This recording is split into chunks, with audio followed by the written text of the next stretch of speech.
Today we'll uncover the terrifying truth behind room 420. What exactly happened in that room that people still fear the number 420 to this very day? They say some doors only open from the outside, but room 420, it locks from within, and sometimes it never opens again. If you're someone who's drawn to the secrets the world tries to hide, then make sure to like this video, and don't forget to subscribe to British Hauntings, where we bring you the most chilling and mysterious stories from around the world. Now then, let's step inside room 420.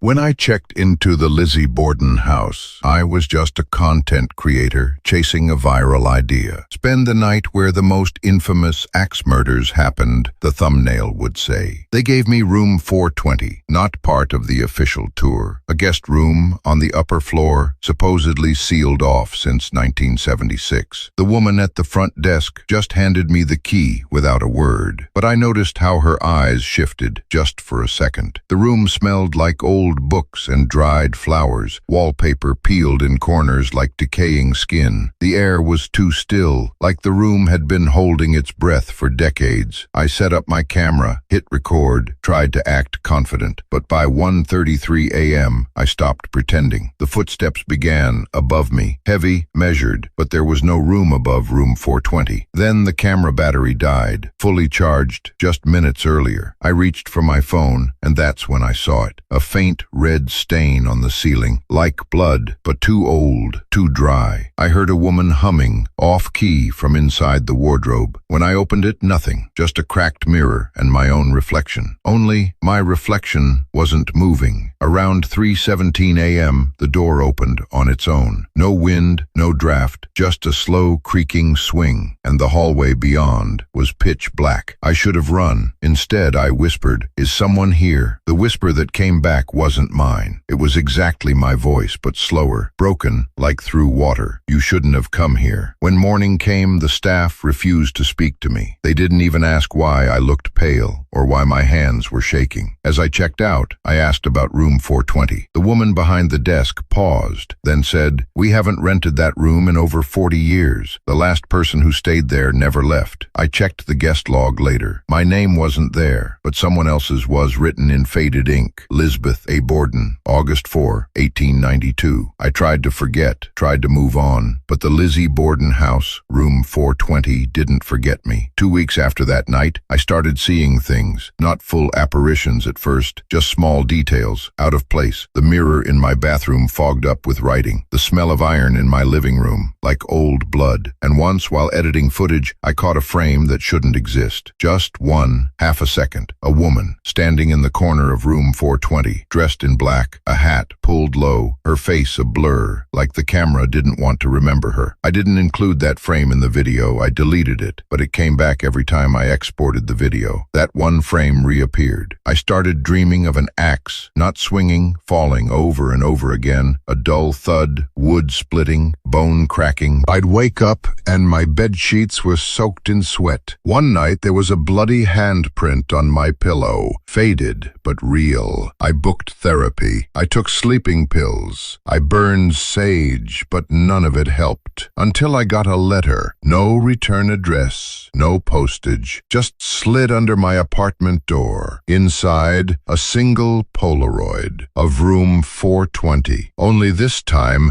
the mirror in the photo was shattered and written in blood on the glass. "You stayed in her room." I flew back to Fall River, not for content, not for answers, for survival. When I arrived, the Lizzie Borden house was closed for renovation. The front gate was chained, windows boarded, but I found a way in. Through the garden, past the side entrance, up the old stairs, back to room 420. The hallway was colder than I remembered. Every step creaked, louder than the last. When I reached the door, I didn't even need to turn the knob. It opened stand on its own. And the room was clean, spotless. No blood, no mirror, no evidence I had ever been here. Except, on the bed was a journal, its leather cover cracked with age. Inside were pages written in a neat, angry hand. They think she was guilty, but Lizzie wasn't alone. Something lived in this house long before her. Something that feeds. And when the blood dries, it always wants more. The final page had my name, my full name, scrawled in red. That was 2 days ago. Now I see her everywhere, behind reflections, in alleyways, in my dreams. I left room 420, but I think part of me never did. And every night at 3:17 a.m., I hear her voice whisper. I tried to disappear, deleted the videos, smashed the hard drive, moved 800 miles away to a small town in Colorado.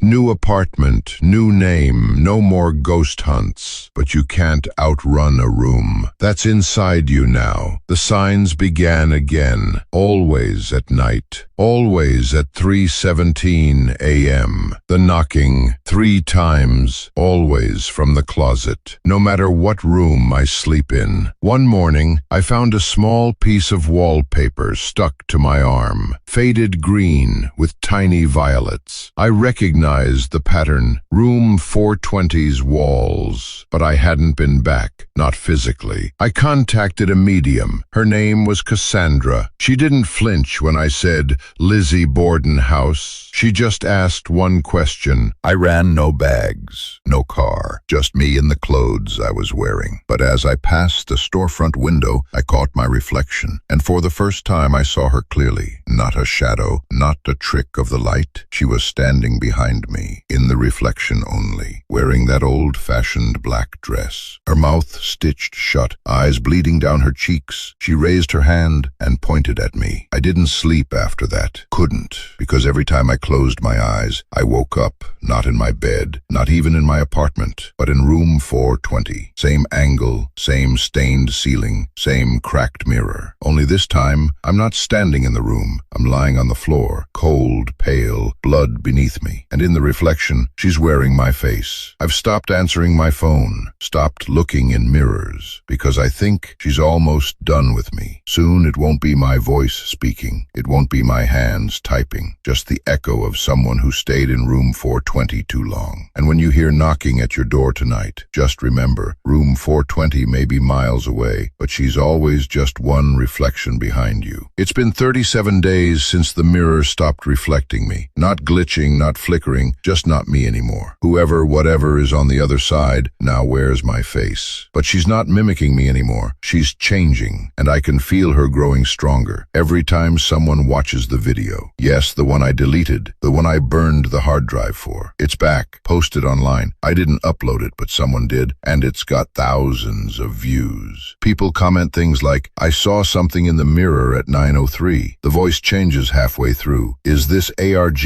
or real? Why was he standing behind himself in the final frame? I didn't want to go back, but she left me no choice, because now I'm seeing her in other people's reflections. The barista at the coffee shop, her reflection smiled at me, but she didn't. A child in a park window mirrored me, not him. And at 3:17 a.m. last night, I heard a knock on my door. But when I looked through the peephole, it was me, smiling, eyes black, mouth sewn shut. So I came back to Fall River one last time. Lizzie Borden House was open again. New owners, touristy, commercial. They smiled when I asked about room 420. Oh, there's no room 420. Never was. The blueprints don't even show a 4th floor. But I knew I climbed the stairs anyway, and when I reached the hallway where room 420 had once been, wallpaper peeled, lights flickered, and a door appeared right where I remembered. I stepped inside. The room was exactly as I'd left it. Blood-stained ceiling, cracked mirror, faint humming coming from the wardrobe. I walked to the mirror. There she was, wearing my face, but behind her I saw something else. Dozens of people, all in faded clothes, eyes sewn shut, what? Souls stitched into the walls, whispering. We watched the video. We stayed too long. Now we are the room. She reached out through the mirror, not like a ghost, like flesh. Her fingers touched mine, and I felt it. My body freezing, my thoughts slowing, my voice leaving me. I screamed, but it came from the other side. She stepped out. I stepped in, and as the mirror sealed behind me, I saw her smile. Now she walks in my skin, posts on my channel, answers my text, breathes. But I'm still here, inside room 420, and when someone new watches that video and stares too long into the mirror, you'll hear the knock 3 times at 3:17 a.m., and you'll know it's your turn to check in. You're watching this now because you think it's just another scary story, another creepypasta, another ghost in the mirror video. That's what I thought too, until I realized this isn't a story anymore. It's a warning, or maybe an infection, because after she took my place, after I became just another soul sealed behind glass, something started to change. She didn't stop at me. She began to feed. It strengthens her. Room 420 isn't a place anymore. It's a pattern, a frequency, a digital corridor that opens every time someone hears her name. That's why you're hearing it now. People are disappearing, one by one, but no missing persons reports, no photos, nothing, because their reflections took their place, and their accounts kept posting, their channels stayed active, their voices kept narrating. Only if you listen closely, it's not really them anymore. It's her, wearing their voices, telling more stories, inviting more people in. I've tried to warn others, left messages in data, hidden frames in videos, encoded signals into static, but she finds them, deletes them, rewrites them. That video you saw of me, the one where I returned to room 420, that wasn't me, that was her, playing me. But if you pause at frame 313, you'll see me, still inside the mirror, screaming, trapped, just like the others. So here's what I need you to do. Don't share this video. Don't replay it. Don't look into any mirror for the next 48 hours. And for God's sake, if someone knocks 3 times at 3:17 a.m., do not answer, because the room's no longer waiting. She's coming to you, and you're already on her list. That's all she needed. Welcome to room 420. The door just opened. You're watching this now because you think it's just another scary story, another creepypasta, another ghost in the mirror video. That's what I thought too, until I realized this isn't a story anymore. It's a warning, or maybe an infection, because after she took my place, after I became just another soul sealed behind glass, something started to change. She didn't stop at me. She began to feed. It strengthens her. Room 420 isn't a place anymore. It's a pattern, a frequency, a digital corridor that opens every time someone hears her name. That's why you're hearing it now. People are disappearing, one by one, but no missing persons reports, no photos, nothing, because their reflections took their place, and their accounts kept posting, their channels stayed active, their voices kept narrating. Only if you listen closely, it's not really them anymore. It's her, wearing their voices, telling more stories, inviting more people in. I've tried to warn others, left messages in data, hidden frames in videos, encoded signals into static, but she finds them, deletes them, rewrites them. That video you saw of me, the one where I returned to room 420, that wasn't me. That was her playing me. But if you pause at frame 313, you'll see me, still inside the mirror, screaming, trapped, just like the others. So here's what I need you to do. Don't share this video. Don't replay it. Don't look into any mirror for the next 48 hours. And for God's sake, if someone knocks 3 times at 3:17 a.m., do not answer, because the room's no longer waiting. She's coming to you, and you're already on her list. That's all she needed. Welcome to room 420. The door just opened. They say every haunted house has a story, but room 420 was never just a room. It was a trap,